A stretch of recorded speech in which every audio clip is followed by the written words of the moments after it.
Enfim, sexta, o debate que analisa a semana, discute o Brasil e coloca Minas no centro da conversa. Olá, ouvintes! Estamos começando mais um Enfim Sexta, o nosso encontro semanal com análise crítica, progressista e popular sobre o que acontece em Minas Gerais, no Brasil e no mundo. Eu sou a Flora Vilela e quem está aqui comigo no estúdio do Brasil de Fato de Minas Gerais é o Lucas Wilker. Oi, Lucas. Oi, Flora, e um oi para a nossa bancada de hoje e para você que nos ouve no YouTube, no Spotify do Brasil de Fato MG e também para o nosso ouvinte da Rádio Favela. Por hoje a gente trata do Senado, que rejeitou o nome do advogado-geral da União, Jorge Messias, indicado pelo presidente Lula para a vaga de ministro do Supremo Tribunal Federal, STF, que aconteceu nesta quarta-feira. Especialistas apontam que a decisão amplia o confronto entre o Congresso e a Suprema Corte e fragiliza o STF, além de um tensionamento ainda maior das relações entre legislativo e executivo. Pois é, Lucas, essa rejeição foi a primeira desse tipo desde 1894, ou seja, tem mais de 100 anos que não se rejeita uma indicação para ministro do Supremo. O placar no plenário foi de 42 votos contrários e 34 favoráveis com uma abstenção, e o Messias precisava de pelo menos 41 votos favoráveis para ser aprovado. Com o arquivamento da indicação, o presidente Lula tem que enviar um novo nome para essa vaga para ser votado pelo Senado. Por hoje, a gente também fala das mobilizações do dia 1º de maio, Dia Internacional da Luta dos Trabalhadores e das Trabalhadoras, que é nessa sexta-feira. E para falar sobre todos esses assuntos, a gente tem por aqui a Adriana Souza, professora e vereadora de Contagem pelo PT. Tudo bem, Adriana? Tudo bem, cumprimentar os meus colegas aqui de bancada, a deputada estadual Ana Paula Siqueira, também o Ney, representando aí o MST, e dar um oi aí para todo mundo que nos acompanha via YouTube, via rádio, via podcast. Bora debater os desafios aí do nosso país e de Minas Gerais, gente. Quem também compõe a nossa bancada de hoje é o Ney Zavascki, dirigente nacional do MST em Minas Gerais. Oi, Ney. Olá, Flora. Olá, Lucas. Olá especial aí para Adriana, para Ana e também muito especial um olá a todos os nossos ouvintes nas plataformas, os ouvintes da Rádio Favela e todos aqueles que debatem conosco a partir das suas casas, do seu trabalho, do seu carro e nos escutam aí nesse importante podcast. Vamos discutir os problemas e questões da nossa classe trabalhadora e do povo brasileiro. Vamos lá. Então, para fechar a nossa bancada, está aqui com a gente a Ana Paula Siqueira, deputada estadual pelo PT. Tudo bem, Ana? Ei, Lucas! Ei, Flora! Que alegria estar aqui com vocês novamente, Adriana, Ney. É sempre uma alegria a gente estar aqui no Enfim Sexta, a hora que essa semana ainda nem terminou e já está uma semana quente. Mas um espaço aqui para a gente debater aquilo que impacta de verdade a vida da nossa população, né, com repercussões aí não apenas para esse ano, mas com repercussões que vão aí também mostrar e ditar um pouco do que a gente vai enfrentar para frente. Então, é uma alegria mais uma vez estar aqui. Aproveito para poder saudar todos os ouvintes aí das várias plataformas que nos acompanham. É isso, então não sai daí que a gente volta com esse papo logo depois da vinheta. Enquanto isso, já vai curtindo o episódio, compartilhando com quem quer debater esses temas que estão tão quentes hoje e já deixa aqui o seu comentário.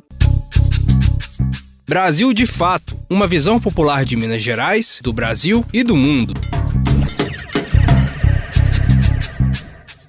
Bom, gente, não tinha como a gente começar falando de outro assunto que não o tema que tomou o debate desde ontem. Isso porque na quarta-feira, dia 29, o nome do advogado-geral da União, o Jorge Messias, indicado pelo presidente Lula para substituir o ministro do Supremo Tribunal Federal, Luiz Roberto Barroso, que se aposentou recentemente, foi rejeitado pelo Senado Federal. O placar no plenário foi de 42 votos contrários e 34 favoráveis com uma abstenção. E aí isso atrapalhou a indicação porque o Messias precisaria de ao menos 41 votos para ser aprovado. Pela Constituição, os senadores deveriam, na votação, avaliar o conhecimento técnico e a reputação ilibada do candidato. Agora, com o arquivamento dessa indicação, o presidente Lula tem que enviar um novo nome para essa vaga. E diante da negativa, especialistas têm avaliado que sobe ainda mais um tensionamento entre os três poderes e o Congresso reforça um desgaste da sua relação com o STF. Diante disso, Ana, Ney e Adriana, o que esse novo golpe do Congresso indica sobre a situação da democracia brasileira e que respostas a gente pode esperar daqui em diante por parte do governo federal? Eu vou iniciar aqui dizendo que a gente está diante de uma revelação de dois campos muito claros que nós temos hoje no Brasil, né? Um campo que quer construir um projeto de país com foco na melhoria da vida da nossa população, e um outro campo também muito bem definido que quer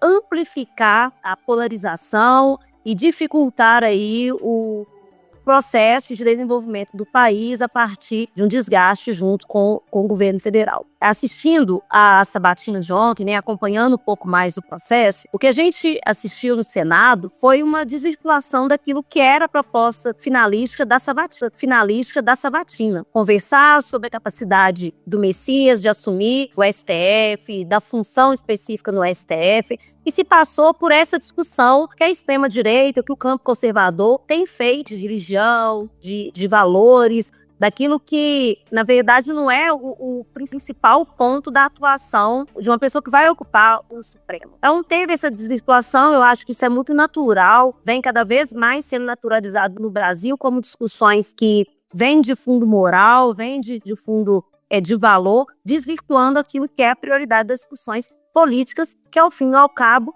é aquilo que impacta a vida da população. Então isso ficou muito claro. Eu também fazendo uma avaliação assim muito pessoal, sabe, Ney? Me veio inclusive assim muito forte um dito popular que meu pai sempre repercutia com a gente em casa, né? Ele dizia alguma coisa assim: quando o farelo se come, com o porco se mistura. Fica muito claro para a gente que nós não temos ambiente para concessão, nós não temos ambiente para negociar com o campo que não quer o progresso do país, e muito nítido de que nós precisamos construir uma perspectiva real do nosso campo ocupar uma representatividade expressiva no Senado brasileiro na eleição desse ano. Nós não podemos desfocar de termos um Senado que seja capaz de pensar uma outra perspectiva para o nosso país, porque senão, ainda que a gente avance com a recondução do governo Lula, nós enfrentaremos muitas dificuldades com um Senado que tem a preocupação em travar o Brasil ao invés de avançar. A gente lamenta o comportamento dos senadores, das senadoras. Esperamos aí que a próxima sabatina se cumpra com o seu objetivo, que é de fato verificar as condições para o exercício pleno daquela função. E é lamentável a gente ver o país caminhando aí para essa seara onde o interesse central da população fica em segundo plano. Eu quero dialogar aqui com os nossos ouvintes. Eu acho que o importante é a gente colocar o que isso representa, mas no conjunto. Primeiro, dessa crise política que a gente vive no nosso país, que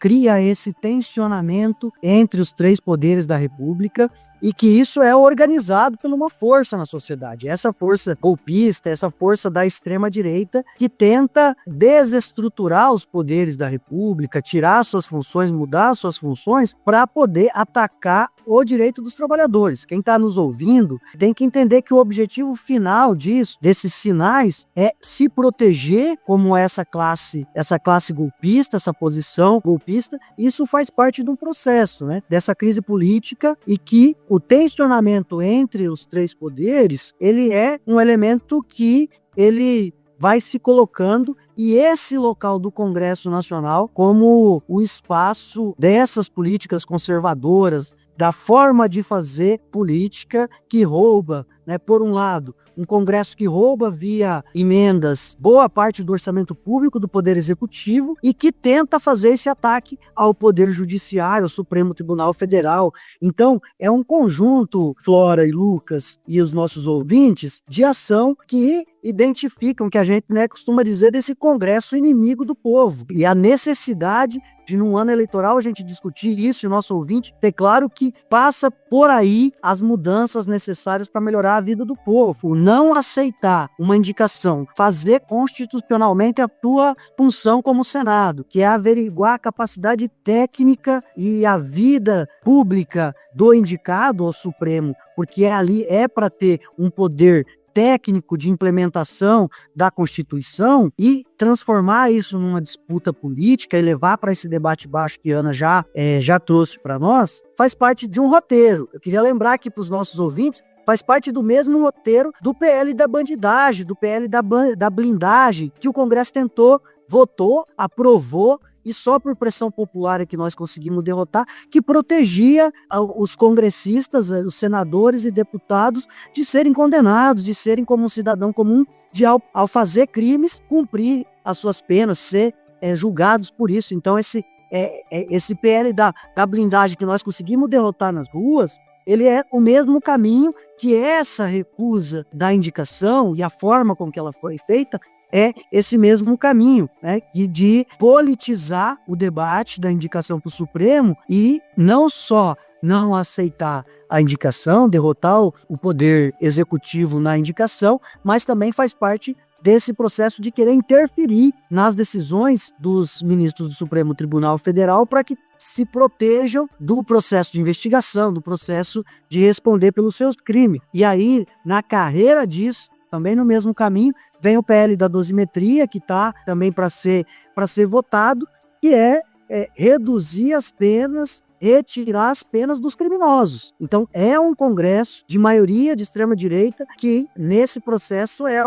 vai tentando roubar para si um poder que é dos outros poderes da República. Isso é bem uma expressão dessa crise política que a gente vive, e é preciso que o povo compreenda isso, que nós, como campo popular, campo democrático, fortaleça a democracia no nosso país e faça esse debate nesse ano no processo eleitoral que está colocado. As forças reacionárias não foram derrotadas na última eleição do Lula, e elas não foram derrotadas no processo de julgamento que teve dos golpistas. Nós precisamos derrotar elas cotidianamente para que o nosso país não dê passos para trás, não dê passos que retirem o direito dos trabalhadores. Acho que o Ney e a Ana já foram muito felizes nas suas colocações, mas acho que é importante também a gente destacar o tanto que essa derrota, e a gente assumir que foi uma derrota histórica do governo Lula, mas não apenas da articulação do governo, até porque a gente tem no presidente Lula uma referência de uma liderança popular, democrática, que tem como marcas o seu carisma, mas especialmente a sua capacidade de articular e de negociar com as diversas vertentes do espectro ideológico da política brasileira, e que infelizmente teve agora o seu direito usurpado pelo STF. Eu acho que isso demonstra o aprofundamento da crise e da instabilidade institucional no nosso país. A gente vinha, o nosso campo, especialmente denunciando como o Congresso era inimigo do povo, mas se pautando pela atuação da Câmara de Deputados. Mas a derrota de ontem mostra que também o Senado é uma arena que, ao invés de estar se preocupar com as questões como uma indicação ao STF, como uma questão de Estado, se preocupa com uma questão de retaliação, de barganha, rebaixando a democracia no país e apontando para uma possível retaliação também às pautas populares, que eu acho que é o que é mais importante. Porque o povo brasileiro não acorda pensando em quem vai ser indicado para o STF. Inclusive, o povo brasileiro tem muitas restrições com relação ao regime do judiciário no nosso país. Nós temos que deixar isso muito claro. Não é à toa, porque é um poder que acumula privilégios e que a gente precisa, inclusive, fazer uma reforma. Mas, contudo, não é isso que está em pauta. O que está em pauta é que o STF hoje não respeita o monopólio da agenda do Executivo, né? E, além disso, demonstra com clareza que está disposto a barrar agendas estratégicas para o povo brasileiro, como é o caso do fim da escala 6x1, como é o caso de barrar a anistia para os golpistas que tentaram um golpe contra a democracia. Então, eu acho que é uma questão que é muito grave e que a gente precisa deixar um recado para quem está nos ouvindo. A derrota do governo na indicação do Messias é, sim, uma derrota que precisa deixar como lição a nossa organização agora também no processo eleitoral. As eleições de 2026 precisam ser um processo de organização popular e de garantia de governabilidade com as ruas, com o povo e com força social organizada para pressionar tanto a Câmara de Deputados quanto o Congresso para fazer medidas como o fim da escala 6x1 e a redução da jornada de trabalho, medidas que são também históricas para avançar na qualidade de vida do povo brasileiro, que elas possam ter respaldo. Hoje o presidente Lula vai fazer o seu pronunciamento mais tarde, a gente espera, né, que toda a nação brasileira esteja atenta a esse pronunciamento e que a gente entenda que a partir de agora é rua, organização popular, e a gente também denunciar que a crise institucional, ela dialoga com o aumento das emendas parlamentares que precisam ser combatidas, que aumentaram a autonomia e o poder do Centrão, que não tem compromisso com a agenda do povo brasileiro, e também entender que hoje uma direita mais ideológica tem condição de pautar a Câmara e o Congresso, e a gente precisa avançar com um enfrentamento que tenha responsabilidade, porque muitas vezes a gente faz deboche, faz enfrentamentos que são vazios, e isso não adianta de nada. A gente precisa organizar o povo, ir para a rua, garantir a governabilidade do presidente Lula com força popular para a gente poder avançar numa agenda de direitos do povo brasileiro, que é o que a gente precisa entregar ainda esse ano para garantir um 4º mandato para o presidente Lula, para a gente restabelecer a democracia, conter a crise institucional e garantir uma vida melhor para o povo brasileiro. Eu queria só aproveitar aqui e voltar um pouquinho na abordagem que o Ney trouxe aqui para o PL da dosimetria. E já que nós estamos também aqui, né, com um público que está nos acompanhando aqui, pessoas que nem sempre estão nos pormenores assim, da política, e sempre a gente fala de derrota, de vitória, a gente tem trazido essa perspectiva do Congresso inimigo do povo. Acho que a gente também precisa aproveitar essa oportunidade para dizer o seguinte: a gente já viu repercussão de pessoas dizendo que o Congresso trabalha para emplacar mais uma derrota ao presidente Lula com a derrubada dos vetos do PL da dosimetria. Mas essa derrota, gente, se avançar, ela não é uma derrota ao presidente. Gente, se avançar, ela não é uma derrota ao presidente Lula, ela é uma derrota ao povo brasileiro. Porque esse projeto é um dos projetos mais perversos que está sendo analisado nos últimos tempos. Ele visa, sim, diminuir a pena daqueles que cometeram o crime contra o Estado no 8 de janeiro, quando atentaram ao Estado Democrático de Direito, mas ele traz também uma diminuição de pena para outros crimes cometidos, como, por exemplo, o crime de homicídio qualificado, crime de estupro.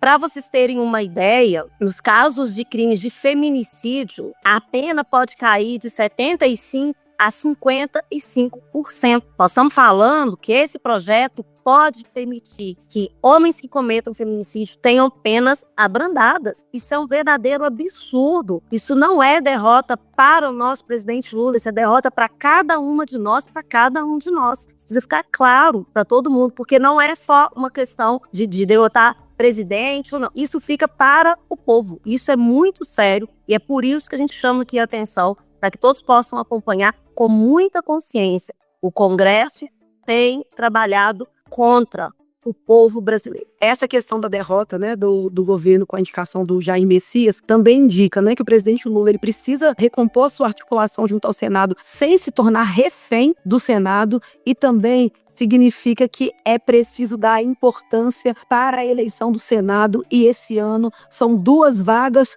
que estão na disputa. E em Minas Gerais nós temos 2 mulheres do campo democrático, popular e progressista, que é Marília Campos e Áurea, que a gente precisa fortalecer essas campanhas para a gente poder mudar a correlação de forças no Senado, e para isso a gente precisa também organizar a nossa força política e eleitoral para eleger essas mulheres em 2026 e fazer uma força de contenção do Senado em defesa da democracia e de uma agenda popular e democrática para o povo brasileiro. Pois é, e cabe ressaltar aqui para quem nos escuta que, em virtude do feriado do Dia do Trabalhador, nesta sexta-feira, que é o dia, inclusive, que você, ouvinte, acompanha esse podcast, nosso programa foi gravado na quinta-feira, dia que o Congresso Nacional votou, como adiantou a Ana Paula, a derrubada do veto do presidente Lula ao projeto de lei 2162 de 2023, também chamado de PL da dosimetria. O texto altera, então, as regras de cálculo de penas e de progressão de regime para os condenados pelos atos golpistas de 8 de janeiro de 2023, mas os seus efeitos se estendem a outros crimes. Então, como esse programa foi gravado antes do fim da votação, esse é o motivo pelo qual a gente não abordou esse tema de forma mais aprofundada hoje, inclusive pautando o seu resultado. Brasil de Fato, uma visão popular de Minas Gerais, do Brasil e do mundo. Pois é, gente, e tudo isso acontece às vésperas do Dia Internacional de Luta dos Trabalhadores e das Trabalhadoras, o 1º de maio. Esse ano, as manifestações na data ganharam força em torno da defesa do fim da escala de trabalho 6x1. As centrais sindicais e movimentos populares afirmam que a escala de trabalho atual no Brasil é um fator que corrobora para o aumento do adoecimento mental, da exaustão física e da dificuldade de conciliar o trabalho, a vida familiar e o descanso. E enquanto os trabalhadores defendem melhores condições de vida, setores empresariais costumam argumentar que mudanças podem elevar custos e gerar impactos econômicos. A mobilização pelo fim da escala 6x1 representa uma reivindicação histórica no Brasil. Então, Adriana, Ney e Ana Paula, para vocês, o que significa entrar então no Dia do Trabalhador, mais perto do país finalmente fazer uma das maiores mudanças da sua história, né, para a classe trabalhadora? E como essa manifestação se vincula às demandas que surgem diante da atuação deste Congresso inimigo do povo?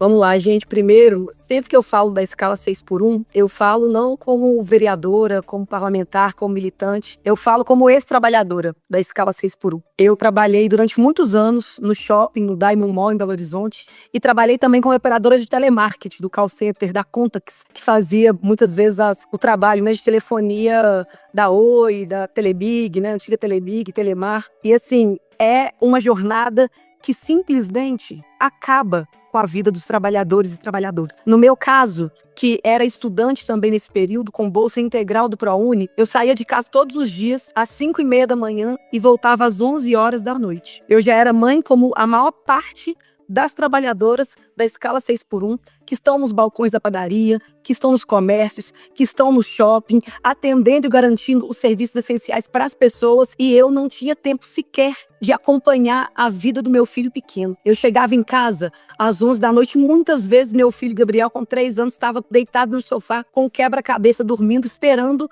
para poder ver a mãe e poder brincar. Essa é a realidade de milhões de brasileiros e brasileiras que estão nessa escala e que no seu dia de folga, como é o caso das mulheres, vão fazer faxina, vão cuidar de filho, não tem tempo para ficar com a sua família, não tem tempo para o lazer, para a cultura, para os estudos e muito menos para, por exemplo, exercer a sua religiosidade. Então, essa questão da escala 6x1 não é só uma questão de diminuir a jornada de trabalho, que é fundamental, sem redução salarial, mas é garantir tempo de vida. E tempo é poder. É tempo para você estudar, se formar, é tempo para você se organizar politicamente para conquistar direitos, é tempo para você viver. E muitas vezes o que as pessoas perguntam, mas e se acabar, vai diminuir os empregos? Não vai. A pesquisa da Unicamp mostra que acabando com a escala 6x1 e diminuindo a jornada de 44 para 40 horas semanais, nós vamos gerar 4,5 novos milhões de empregos no nosso país. Então a gente vai aumentar os empregos, a gente tem um avanço tecnológico, a inteligência artificial, o avanço tecnológico tem que estar a serviço da qualidade de vida do trabalhador e da trabalhadora. Quem pergunta se vai ter algum prejuízo para o empresário, não pergunta o prejuízo que a gente tem anualmente com os milhões de trabalhadores adoecidos, fisicamente e mentalmente, que vão para o SUS completamente adoecidos, que essa é a realidade do trabalhador brasileiro hoje. Agora a gente precisa entender que é necessário ir às ruas. A derrota que nós tivemos ontem demonstra que pautas como o fim da escala 6x1 e a redução da jornada de trabalho, elas não serão aprovadas simplesmente porque o governo entende que é importante, que é garantir esse direito histórico para a classe trabalhadora. Vai precisar de mobilização popular, demonstração de força nas ruas, porque o Congresso inimigo do povo está pronto para poder parar o avanço que nós precisamos construir para as camadas populares. Então a gente precisa fazer um 1º de maio, quero deixar aqui esse chamado. Amanhã a gente vai estar em Belo Horizonte, tem a Missa do Trabalhador aqui em Contagem às 8 da manhã na Praça da CEMIG, depois a gente tem também a concentração às 9 horas na Praça Raul Soares, para a gente poder convidar todas as pessoas para estarem presentes, para a gente fazer essa luta e garantir essa conquista histórica da redução da jornada de trabalho, o fim da escala 6x1, para poder acabar com essa escala antes que ela acabe com a vida dos trabalhadores e das trabalhadoras brasileiras. Essa é uma luta histórica e nós precisamos garantir essa vitória para a classe trabalhadora, que vai ser um primeiro passo da vitória eleitoral que a gente também precisa construir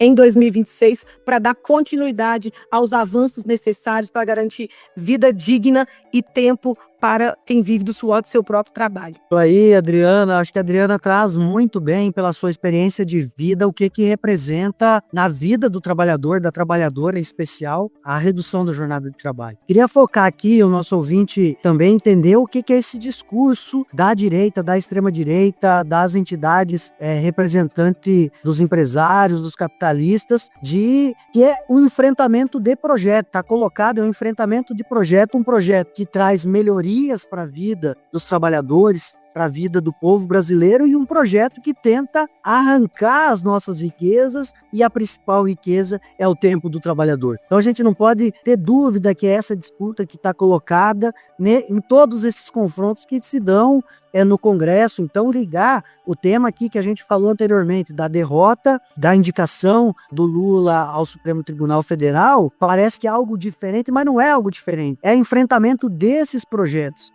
E esse discurso do empresariado de que vai quebrar o país, que vai aumentar o custo, e por aumentar o custo vai aumentar o preço das coisas para as pessoas, isso é um discurso vazio. Nós temos toda uma história do nosso país que esse discurso foi usado pelas elites brasileiras. Os escravocratas do nosso país, lá no Senado, no tempo do Brasil Colônia, diziam que iria quebrar o país se acabasse com a escravidão. Inclusive, alguns são as mesmas famílias que permanecem na política até hoje, que estão hoje dizendo que reduzir a jornada de trabalho vai reduzir o emprego, vai aumentar o custo das coisas. Isso é uma grande mentira, e é importante que o nosso ouvinte tenha esses elementos, né, dessa pesquisa que a Adriana cita muito bem, que a redução, que não é uma redução tão grande, veja, nós estamos reduzindo de 44 para 40 horas semanais, sendo que boa parte dos países de economia desenvolvida, nós estamos falando de um Brasil que está entre 6 e 8ª economia do mundo. Nós produzimos muita riqueza, e um país com a maior concentração de riqueza do mundo. Isso tem que ficar muito claro, que essa mínima redução de 44 para 40 horas, né, da jornada 5x2, vários outros países têm jornada 4x3. Isso impacta na geração direta de 4,5 milhões de empregos no nosso país. Impacta no aumento do rendimento, da produtividade do trabalho, que os trabalhadores, ao não estar adoecido mentalmente, fisicamente, isso só por si só, comprovado cientificamente, isso aumenta a produtividade nas mais variadas esferas do trabalho, né? Seja no trabalho da produção, no trabalho no comércio, no trabalho nos serviços. E a outra questão, a redução dos próprios custos do país com a questão da saúde pública. É uma pandemia de adoecimento mental na sociedade brasileira. E isso não é um problema seu, ouvinte, seu aí, individual, quem tá nos escutando, que aí você tem que ir pro psicólogo, você tem que ir pro psiquiatra, você tem que tomar remédio para poder dar conta da jornada de trabalho que você tem. É um problema social. Então a redução da jornada de trabalho, ela vai representar para nós, e ao estar num combate de projetos, entender que esse é um projeto do governo Lula. E estamos muito felizes por isso, de ter um governo democrático que está pautando isso, mas que não será o governo, não será o Congresso que presenteará os trabalhadores com essa medida. E aí reforço o convite, a convocatória da Adriana, que é preciso que os trabalhadores conquistem isso na luta, nas ruas, pressione esse Congresso, porque se depender desse Congresso inimigo do povo, na conformação que ele está hoje, com emendas parlamentares, com financiamento privado de campanha, com corrupção, esse Congresso está a serviço dos empresários que querem tirar o sangue do trabalhador. Então, nós vamos conseguir conquistar a redução da jornada de trabalho, a mudança da jornada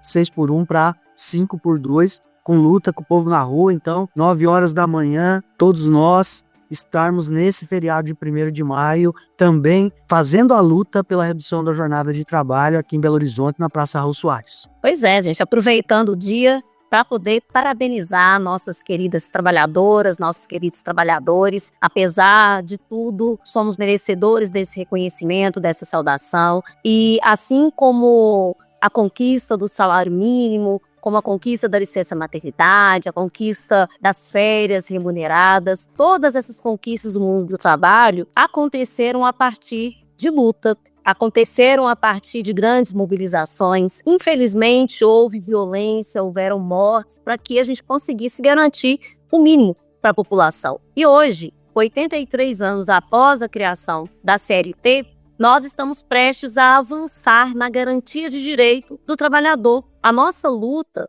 quando a gente discute a escala 6x1, é a luta pelo direito de viver com qualidade de vida, de viver com dignidade. Porque o mote principal que a gente vê hoje, especialmente da região de onde eu venho, periferia, aqui na grande capital mineira, a gente deveria trabalhar para viver e não viver para trabalhar. As pessoas hoje estão vivendo para trabalhar, não tem tempo para mais nada, só para trabalho, né? Então não tem tempo de estar com suas famílias, de conviver com a sua comunidade, de construir, inclusive, uma consciência coletiva, gente. Porque quando nos afastam da nossa possibilidade de estar com o outro, de estar com o vizinho, de estar com a família, de conversar coisas, isso também é um ambiente muito propício para que o individualismo chegue e nos tire as possibilidades de construir uma consciência coletiva que nos permita lutar por direitos e garantir de direitos para a nossa população. Então, o avanço dessa discussão, do fim da escala 6x1, é a luta por direito, por garantia de viver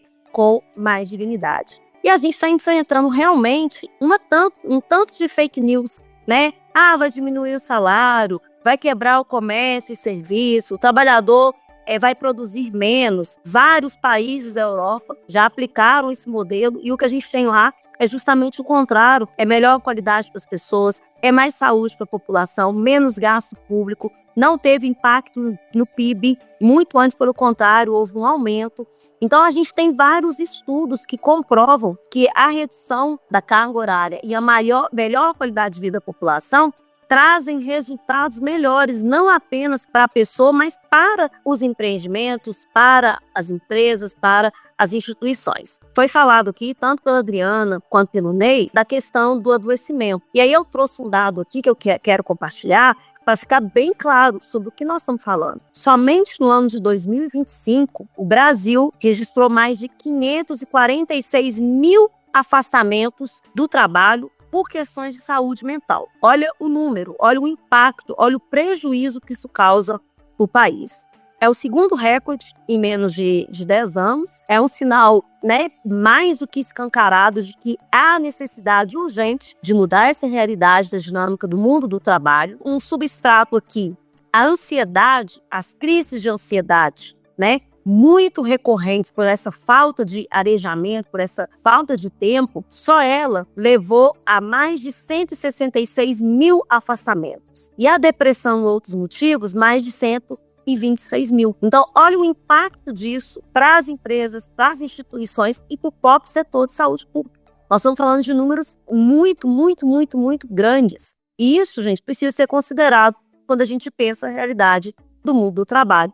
Uma sociedade adoecida é prejuízo para todo mundo. Então, eu espero que a gente possa, de fato, ocupar as ruas, que a gente possa conversar com os nossos grupos, com as nossas famílias, com os nossos amigos. Esta não é uma luta exclusiva de quem está sobrecarregado pela jornada 6x1. Muito antes, pelo contrário.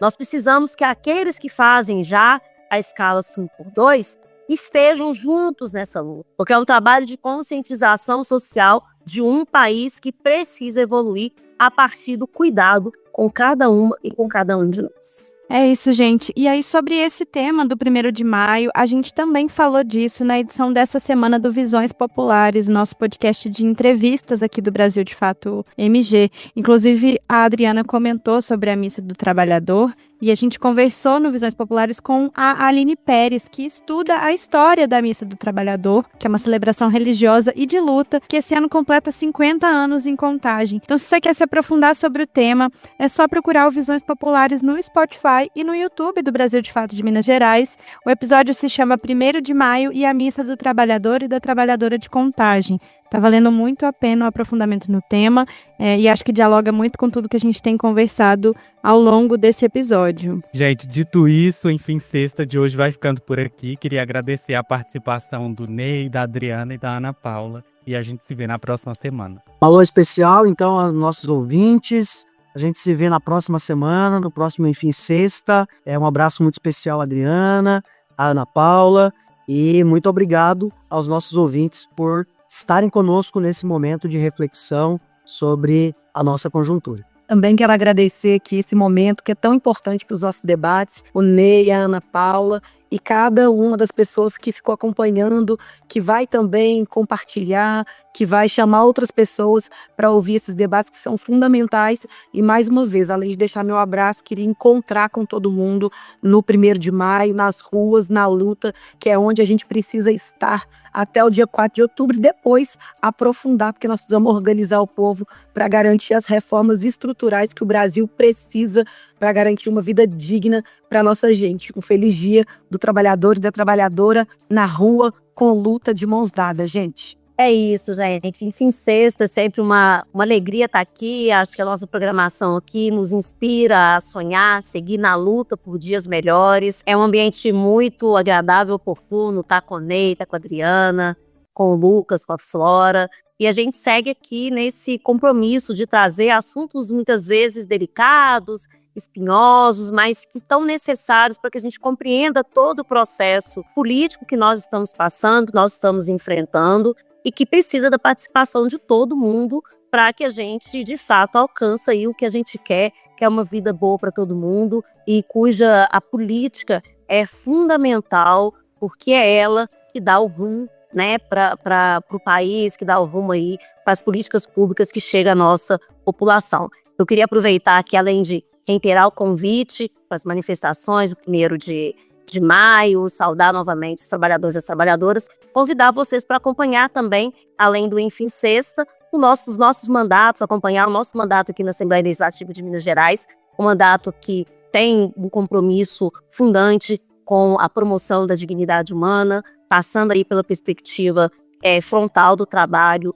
e das políticas para as mulheres. Um beijo para todo mundo, até o próximo Enfim Sexta. É isso então, gente. A gente se vê na próxima sexta-feira, ao meio-dia, no canal do Visões Populares, aqui no Spotify ou no YouTube, na Rádio Autêntica Favela FM ou no site do Brasil de Fato MG. Se você está ouvindo a gente agora pelo YouTube ou pelo Spotify, não se esqueça de dar 5 estrelas para o podcast, comentar por aqui o que achou do episódio e compartilhar esse episódio com todos os seus amigos que estão tentando entender melhor esses temas e debater melhor eles nesse turbilhão de coisas que vem acontecendo, né? Então até a próxima semana, um abraço. Pois é, e se você está nos ouvindo pela rádio, perdeu alguma parte do programa, quer ouvir de novo ou mandar para alguém, basta buscar Visões Populares lá no Spotify ou Brasil de Fato MG no YouTube. Não se esqueça também de acompanhar o Brasil de Fato nas redes sociais para não perder nenhuma novidade. Basta buscar @Brasil de Fato MG. E acompanhe também o nosso site brasildefato.com.br/MG. Até a próxima semana e um abraço. Encerramos por hoje, mas o debate não termina aqui. Na próxima semana, o Enfim Sexta volta com tudo para analisar os principais acontecimentos de Minas, do Brasil e do mundo. Até lá!